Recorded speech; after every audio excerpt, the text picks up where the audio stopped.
दलितों पर अन्याय अत्याचार थमने का नाम नहीं ले रहे हैं और ये दिन ब दिन बढ़ते जा रहा है। ऐसी एक घटना हिंगना तहसील के अंतर्गत वाना डोंगरी के वैभव नगर में घटी है, जहां देर रात 3 बजे तुलसीराम मानवटकर के घर पर हमला कर आरोपियों ने उनके बेटियों पर बलात्कार करने का प्रयास किया है।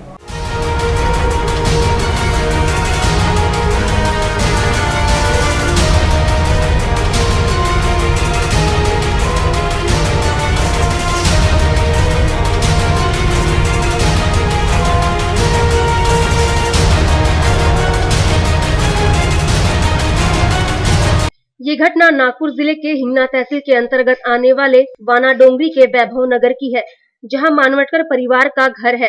मानवटकर परिवार 18 सितंबर की रात अपने घर सोया हुआ था। तभी रात के 3 बजे महेश नरेश राजा नाम के 3 आरोपियों ने उनके घर पर हमला किया। उनके साथ और भी 6 लोग थे, जो अपने हाथों में तलवार और रॉड लेकर आए थे। उन सभी आरोपियों ने पहले तुलसीराम मानवटकर को रॉड से मारा। उसके बाद घायल तुलसीराम की आवाज सुनकर उसकी पत्नी यशोधरा मानवटकर घर से बाहर आई तो आरोपियों ने उसके सिर पर तलवार से वार किया, जिसके बाद यशोधरा पूरी तरह से लहूलुहान हो गई। फिर आरोपियों ने घर के अंदर घुसकर कमरे में मौजूद लड़कियों को रॉड से मारा और उनके साथ बलात्कार करने की कोशिश की। लड़कियों का भाई बीच बचाव करने आया तो उस पर भी आरोपियों ने हमला किया। मानवटकर परिवार ने इस घटना के पीछे मामूली विवाद को बताया है। मानवटकर परिवार ने कहा कि ऐसी कोई बड़ी वजह नहीं थी जिसके कारण उन पर हमला किया जाए। जो मेरा हल्ला हुआ मेरे घर में तो रात के 3 बजे हुआ सैटरडे को, और फिर हम लोग सोए थे 3 बजे तो सामने के जो आदमी है वो गाली दे रहे थे, दारू पी के थे, सब ड्रिंक करके थे। और फिर वो गेट खोल ले मेरे घर का और पापा को बाहर निकाले। हम दोनों पीछे के रूम में थे, मेरे घर में 3 रूम है, हम बेडरूम में सोए थे दोनों बहना। फिर मेरे पापा को बाहर निकाले और बबलू और साजन हमारे दोनों मतलब अंदर आए और ज़बरदस्ती करने की कोशिश की। उन्होंने कपड़े वगैरह फाड़े और फिर कपड़े वगैरह फाड़ने की कोशिश की और नीचे का भी फाड़ने की कोशिश की, लेकिन हम कैसे तो भी हम उससे निकल गए। हमारे फिर बाल पकड़ के उन बाहर आ गए। हम दोनों को हमारे बाल पकड़ के बाहर लाए। फिर हमको भी मारा, मेरे कान से वो राजा है उसने चाकू से मारा है और मम्मा को तलवार से मारे सर पे, और महेश जो है उसने तलवार से मारा है और राजा ने चाकू मारा है, और सरोज है उसने गैस पाइप से मारा है। बबलू और साजन हमारे साथ में वैसा करने के लिए आए थे।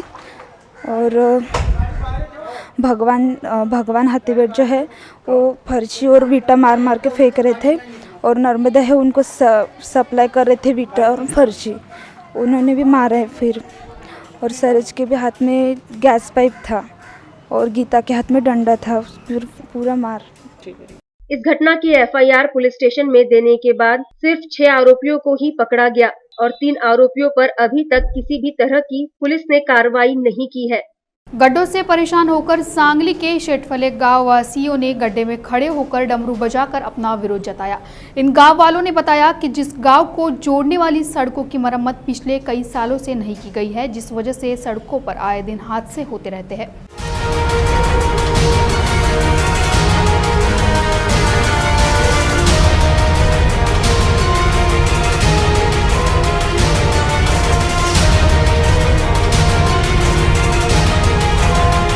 सांगली के शेटफले और करगनी गांव को जोड़ने वाले रास्ते की मरम्मत पिछले 20 सालों से नहीं होने के कारण सड़क पर बड़े बड़े गड्ढे बने हैं। इन गड्ढों की वजह से यह सड़क हादसों की फैक्ट्री बन चुकी है। हर 2-4 दिन में यहाँ कोई न कोई हादसा होते ही रहता है। इसके कारण कई लोगों को अपने शरीर के अंग गंवाने पड़े हैं। हादसे के कारण आर्थिक नुकसान भी हुआ है। हालांकि कानूनी जानकारी के अभाव से इन घटनाओं के बारे में सड़क निर्माण विभाग या किसी नेता के खिलाफ अभी तक कोई मामला दर्ज नहीं हुआ है। हमारे गांव का जो ये रास्ता है, करगनी शेटफले गांव को जोड़ने वाला जो रास्ता है, 20 साल के पहले इस रास्ते का काम हुआ था। अभी तक इस रास्ते का काम नहीं हुआ है। इस रास्ते में बहुत बड़े इस पुल के नीचे एक खड्डे गिरे हैं। उस खड्डे में एक आदमी उतर के उसको दिखाया गया था कि इतना बड़ा खड्डा गिरा हुआ है। और इस गांव के 20 साल हो गए इस रास्ते को काम करने के बाद और इतने खड्डे हो गए कि यहाँ कोई डिलीवरी पेशेंट आ जाता है तो इस रास्ते के बीच में डिलीवरी हो जाती है, उसको वहाँ हॉस्पिटल तक जहाँ लेके जाने के पहले उसका डिलीवरी हो जाता है। और कोई लोग आते जाते हैं वो गड्ढे में आके गिर जाते हैं, उस गड्ढे में आने के बाद गिरने के बाद किसी का हाथ किसी का पैर फ्रैक्चर हो जाता है। ऐसा इस समय में इस रास्ते पे हो रहा है और इस प्रशासन को अभी कहना है कि हमारे बात ये कहनी है कि इस रास्ते का जल्दी से जल्दी काम हो जाए। गड्ढों से परेशान गांव वालों ने गड्ढे में खड़े होकर डमरू बजाते हुए अनोखा आंदोलन किया। गांव वालों की मांग नेताओं और सरकारी अधिकारी के कानों तक पहुंचे, इसलिए आंदोलनकर्ताओं ने मुंह पर उल्टा हाथ मारते हुए जोर जोर से डींगे भी हाँकी।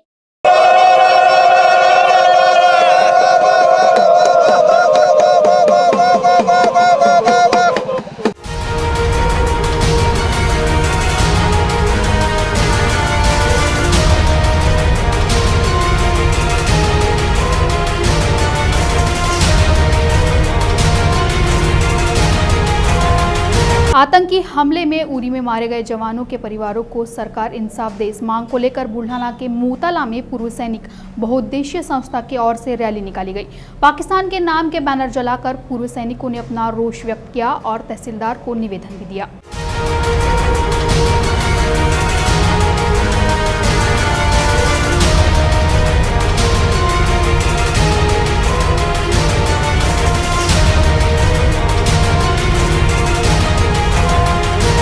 देश की सरहद पर शहीद हुए जवानों की शहादत पर आज हर कोई आंसू बहा रहा है, लेकिन उनके परिवार का क्या?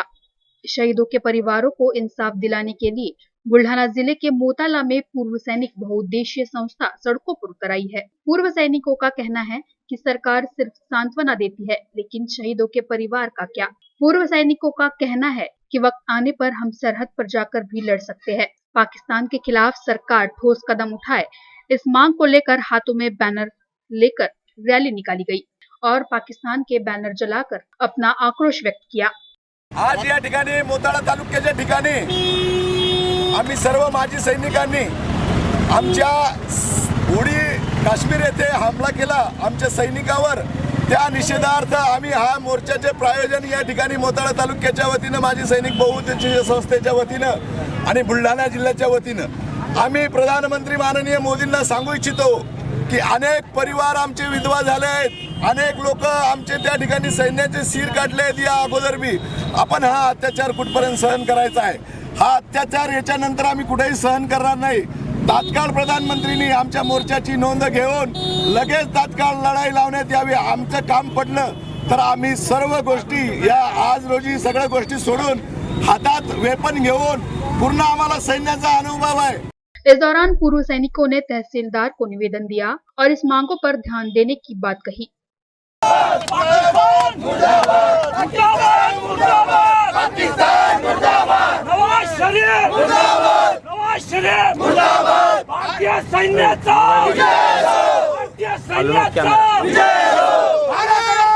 कोई भी राजनीतिक पक्ष पृथक विदर्भ नहीं दे सकता, इसीलिए श्रीहरि अनेक की अध्यक्षता में एक राजनीतिक पक्ष की स्थापना की जाएगी जो कि विदर्भ की मांग को लेकर लड़ेगी, ऐसी जानकारी श्रीहरि अने ने दी।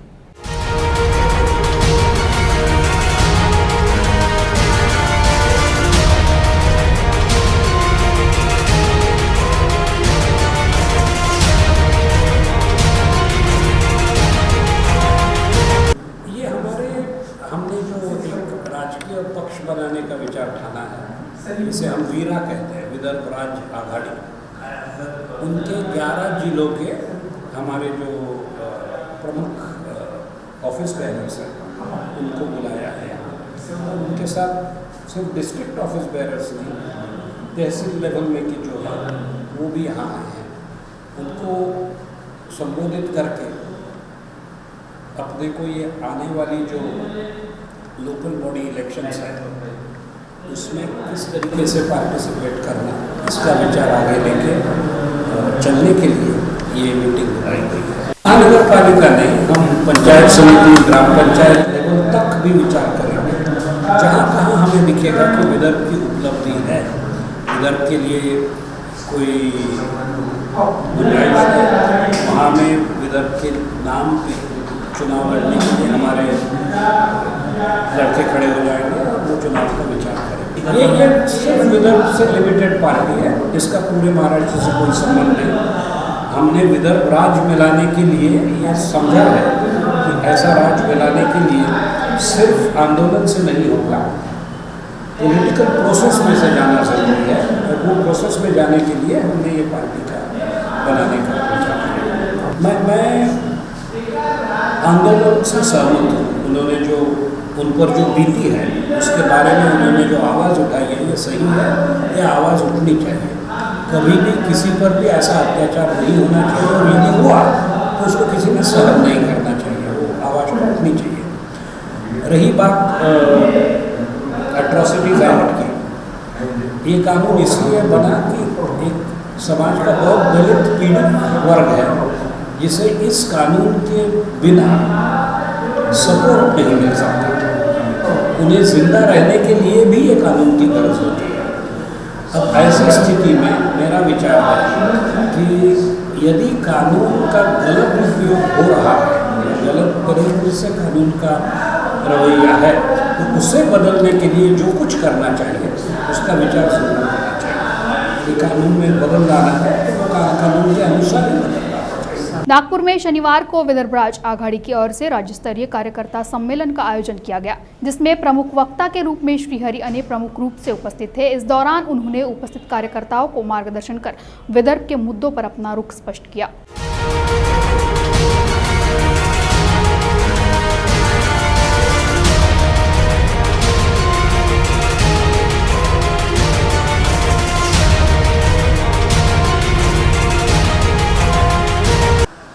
तहसीलमध्ये विदर्भाचा झेंडा चढलाच पाहिजे, वेगळ्या विदर्भाचा। दुसरा प्रोग्राम, आपण national federation for new states मध्ये आहोत। यांचं एक मोठं शक्ती प्रदर्शन दिल्लीला आयोजित आहे। ते तारीख डिसेंबर घेत होते। मी त्यांचा राष्ट्रीय अध्यक्ष या नात्याने रिक्वेस्ट केली, डिसेंबरमध्ये नका घेऊ, आमच्या विदर्भवादी लोकांना नागपुरात नाटकं करायला आवडतं डिसेंबरमध्ये, का करता ते मला कधी कळलं नाही, पण करतो आम्ही इथे। आम्हाला जानेवारी चालेल तेव्हा बुंदेलखंड आणि विदर्भ यांचं मोठं डेमॉन्स्ट्रेशन दिल्लीला नॉर्थ ईस्टर्न स्टेट्सच्या बरोबर होणार आहे। त्याची तारीख मी आपल्याला कळवेल। गेल्या वेळेला जसे आपण दिल्लीला आला तसे या वेळेला प्रत्येक तालुका शहरापासून ते नागपूर, अमरावती, अकोला अशा मोठ्या शहरांमधल्यापर्यंत सर्वांनी आपली हजेरी लावण्याची दिल्लीला गरज आहे। हे दोन प्रोग्राम्स मी आपल्याला आत्तापासून ॲडव्हान्समध्ये सांगून ठेवतो। नागपुर मुंबई महामार्ग के निर्माण के लिए भाजपा सरकार किसानों की जमीन हथियाना चाहती है, लेकिन इस महामार्ग के लिए हम गज भर जमीन नहीं देंगे, ऐसा निर्णय लेते हुए भूमि बचाओ समिति ने मोर्चा निकाला और तहसीलदार को निवेदन दिया।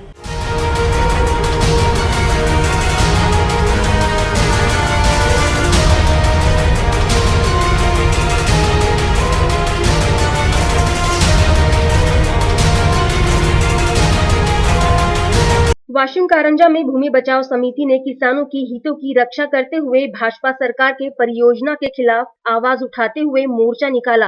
राज्य सरकार नागपुर मुंबई महामार्ग बनाने के लिए किसानों की भूमि का अधिग्रहण करना चाहती है, लेकिन किसान भूमिहीन होकर अपनी जमीन नहीं देना चाहते, लेकिन सरकार लगातार उन पर जोर डाल रही है, जिसका विरोध कर भूमि बचाओ समिति ने मोर्चा निकाला। पूर्व विधायक प्रकाश डहाके ने राज्य सरकार पर किसानों को भूमिहीन करने का आरोप लगाया।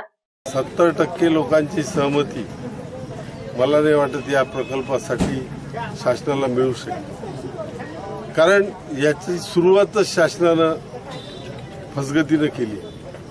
लोकांना प्रलोभन दाखवून खोटी आश्वासनं देऊन तुम्ही लोकांचा कन्सेंट घेण्याचा लोकशाहीच्या दृष्टीनं अतिशय अश्लाघ्य असा प्रकार करण्याचं काम चालू आहे। वही समिति के कार्यकर्ताओं ने कहा कि राज्य सरकार इस परियोजना को साकार करने के लिए पुरजोर कोशिश कर रही है और किसानों को लुभावने प्रस्ताव भी दिए जा रहे हैं।